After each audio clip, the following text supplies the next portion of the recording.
much more difficult. Sabina Shrestha, AlJazeera, Kathmandu. Now, from next month, France will enforce a ban on full-face veils, outlawing the garment virtually everywhere outside private homes. In recent months, the leaders of Germany, France and Britain have all called on the Muslim community to become more integrated into mainstream society.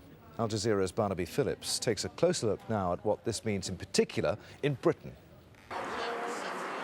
If you want to find out about multiculturalism in Britain, East London is a good place to start. 100 years ago, the immigrants here were Jewish, more recently Bengali, and now Somali. We visited this women's group.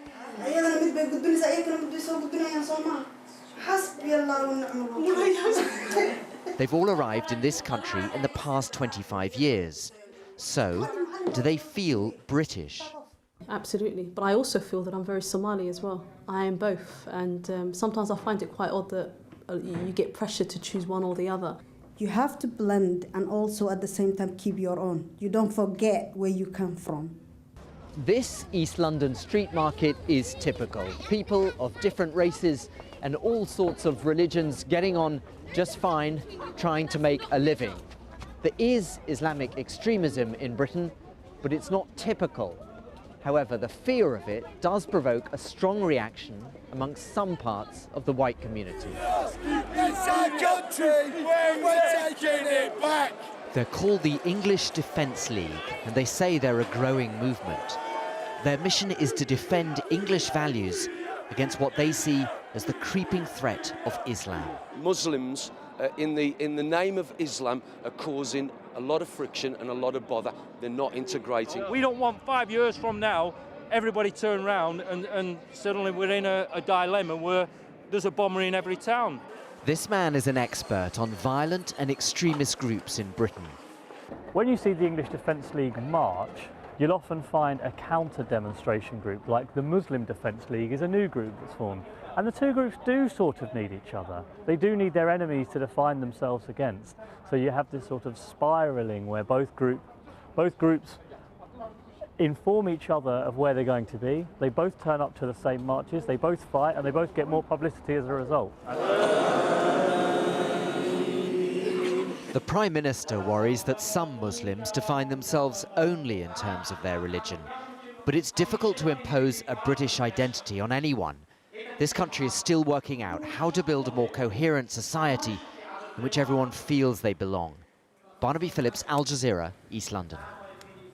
Russia's Orthodox Church has stirred controversy by calling for a national dress code. A senior cleric in the church claimed that Russian women who wear revealing clothes encourage sexual assault. Neve Barker reports from Moscow. Socialite Lena Nelidova takes us on a tour of her wardrobe. It may be minus 20 outside, but like many Russian women, it hasn't dulled her love for skimpy clothes. I don't like clothes that reveal everything, but I do like clothes that cover just a little bit. But it's precisely shows of flesh like this, championed by Russian high society and the fashion industry, that the Russian Orthodox Church have real problems with. They want Russians to think long and hard about the social impact of their dress decisions. The Orthodox Church is steeped in tradition. It advocates long skirts and headscarves for women and conservative clothes for men.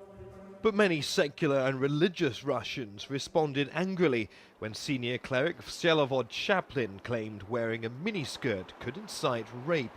If a woman provokes people to think that she's a prostitute or something like that, she does bear her part of responsibility. I'm not justifying rape or improper behavior of men, but it's a part of the tradition of every religion that a woman should be humble.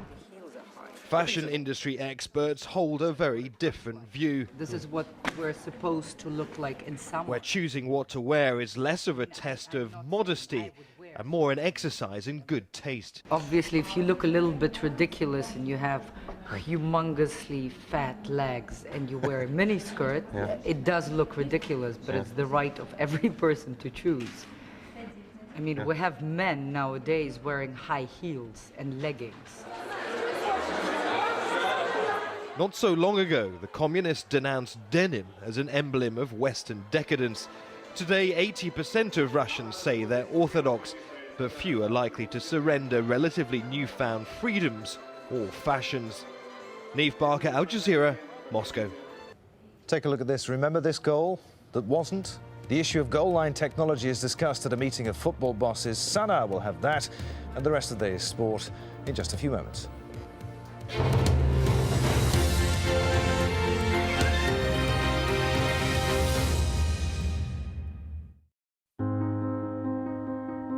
It is in the details.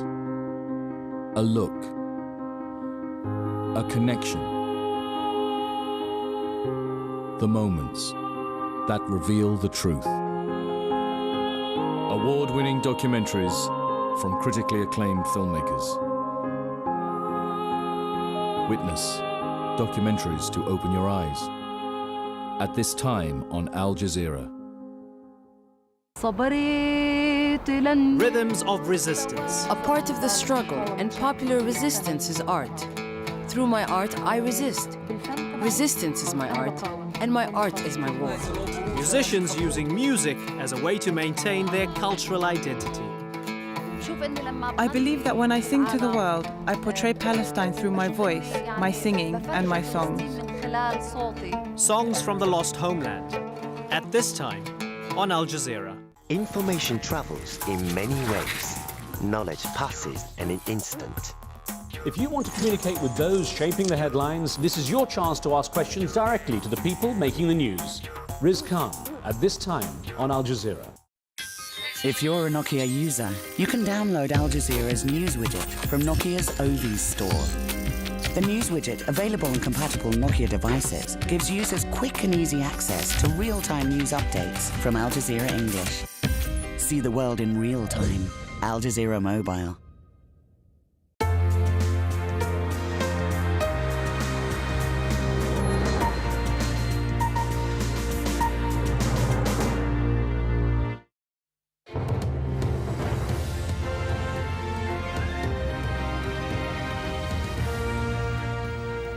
Hello again, you're with Al Jazeera. Let's return to our top story this news hour, that of Libya. Earlier in the programme, we showed you a brief clip, a report from our correspondent, Hoda Abdul Hamid, who was in the town of Ras Lanouf, where a lot of fighting has been happening today. Hoda has managed to make her way to the town now of Brega, and she joins us live.